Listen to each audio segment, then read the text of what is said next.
Muy buenos días, amados hermanos. Los saludo en el nombre de Jesús. Esta mañana quisiera compartir con ustedes este pasaje hermoso de Hebreos capítulo 6. Hebreos capítulo 6 y el verso número 13. 6:13, por favor. Y dice así la palabra del Señor. Porque cuando Dios hizo la promesa a Abraham, no pudiendo jurar por otro mayor, juró por sí mismo, diciendo: de cierto te bendeciré con abundancia y te multiplicaré grandemente. Y habiendo esperado con paciencia, alcanzó la promesa. Porque los hombres ciertamente juran por uno mayor que ellos, y para ellos el fin de toda controversia es el juramento para confirmación.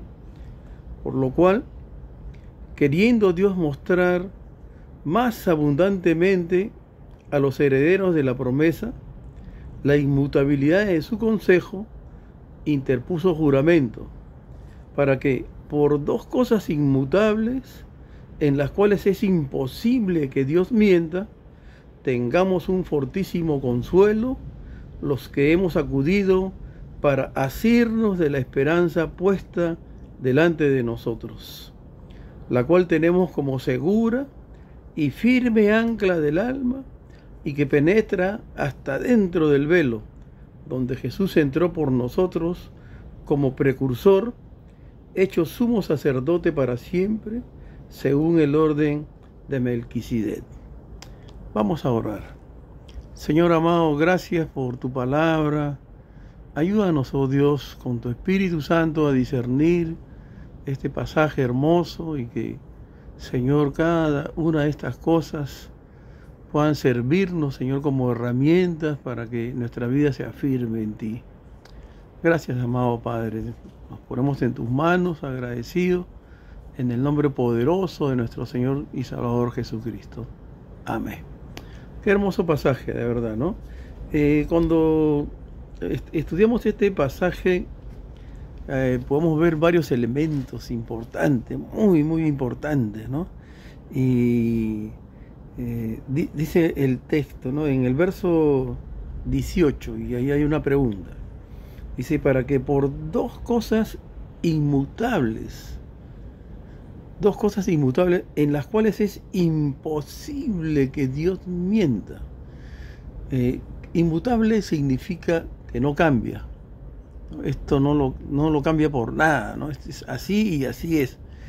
Hay dos cosas inmutables en las cuales es imposible que Dios mienta, ¿no? Porque Dios no es mentiroso. Entonces, pero ¿cuáles son esas dos cosas? Hemos leído el pasaje desde el verso 13 hasta el verso 20. ¿No? Y a muchos de mis alumnos yo les hago la pregunta, ¿no? ¿Cuáles son esas dos cosas?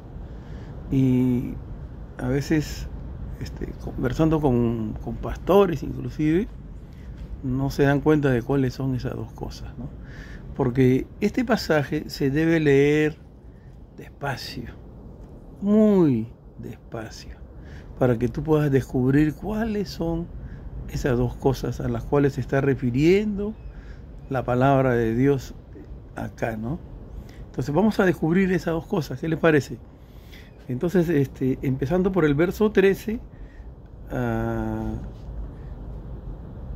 hasta el verso 16, podemos ver, vamos a leerlo. Dice: porque cuando Dios hizo la promesa a Abraham, no pudiendo jurar por otro mayor, ¿qué hizo el Señor? Juró por sí mismo, ¿no? Por sí mismo juró.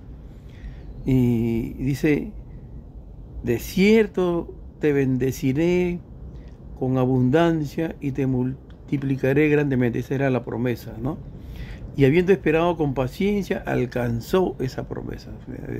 Se multiplicó, ¿no? Y vio su grandeza también, ¿no? Abraham. Por lo cual dice, verso 16, porque los hombres ciertamente juran por uno mayor que ellos, o sea, por Dios. Y para ellos el fin de toda controversia es el juramento para confirmación, ¿no? Cuando una persona jura en el nombre de Dios, se acaba toda controversia, ¿no? Porque ya es algo mayor, está jurando por Dios, ¿no?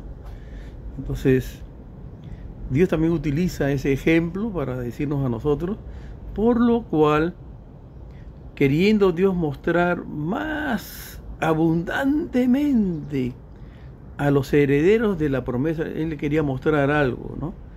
¿Y qué era lo que quería mostrarle? Dice, la inmutabilidad de su consejo. Entonces ahí hay un elemento, ¿no? De los dos que estamos buscando, ahí hay uno de ellos, que es el consejo.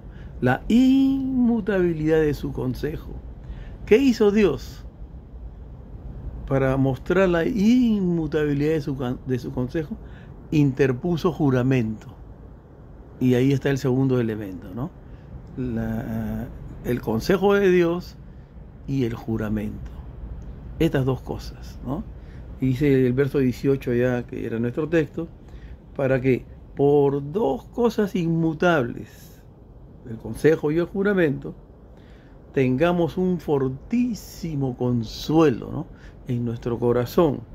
Dice, tengamos un fortísimo consuelo los que hemos acudido para asirnos de la esperanza puesta delante de nosotros. Dios quiere que tú tengas esperanza. La esperanza es vital en la vida de un ministro, de un cristiano, ¿no? Saber que estoy esperando en un Dios vivo y que Dios cumple sus promesas, ¿no? Dice, verso 19, la cual tenemos como segura y firme ancla el alma, ¿no? Nuestra alma necesita anclar, ¿no? El alma es el asentamiento de las emociones, de los sentimientos. Entonces esa ancla tiene que ponerse fuerte ahí, ¿no? Contra los mares, contra cualquier arrastre, cualquier impedimento, ¿no? Nuestra alma está anclada ahí, ¿no? En las promesas de Dios. Dice, la cual tenemos como segura y firme. No solamente es segura, también es firme, que no se mueve, ¿no? Firme, derechito nada más, ¿no?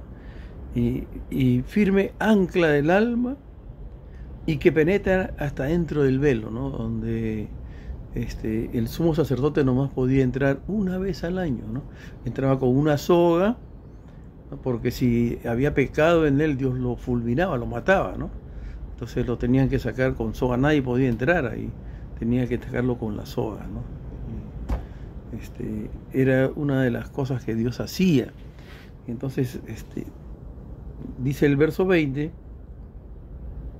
perdón, y que penetra hasta dentro del velo, ¿no? Hasta dentro del velo, al lugar santísimo, ¿no? Donde Jesús entró por nosotros como precursor. ¿Se recuerdan quiénes eran los precursores de la independencia, ¿no? María Parado de Bellido, ¿no? José Olaya, ¿no? Eran precursores. ¿Qué significa precursor? Uno que abre camino, ¿no? Nos abrió camino el Señor Jesucristo. Dice, hecho sumo sacerdote para siempre según el orden de Melquisedec, ¿no? El camino que Dios nos abrió es el camino al cielo, donde Jesucristo está sentado a la diestra de Dios, ¿no? Esperando que nosotros lleguemos a Él pronto, ¿no? Y estas dos cosas son las que nos trae bendición a nuestra vida. La tenemos como una segura y firme ancla del alma para que nadie os engañe, ¿no? Usando filosofías, huecas sutilezas, según las tradiciones de este mundo, según los principios de este mundo, ¿no? Y no según Cristo, porque en Él estamos completos. No hay nada más aparte del Señor Jesucristo que nos satisfaga completamente, ¿no? En Él estamos completos, ¿no?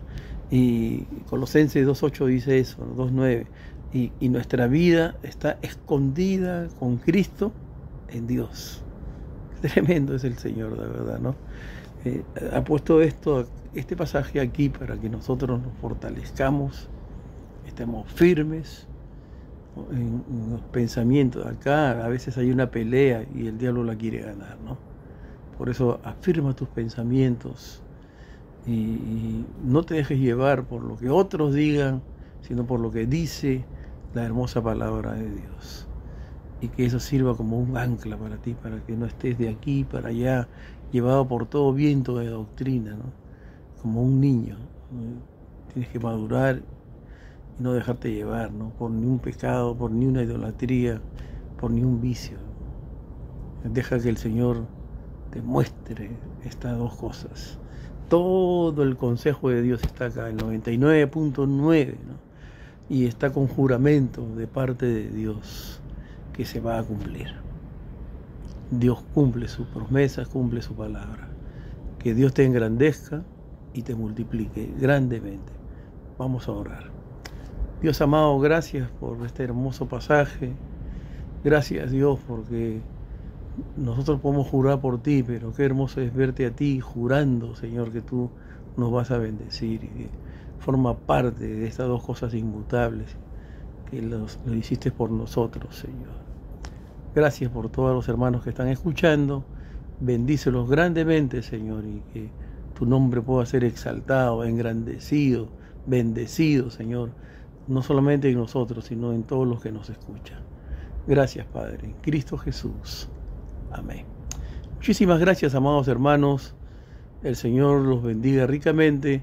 Dios mediante, el día de mañana estaremos trayendo otro pasaje hermoso para compartir con ustedes. Que Dios me los bendiga ricamente. Muchísimas gracias.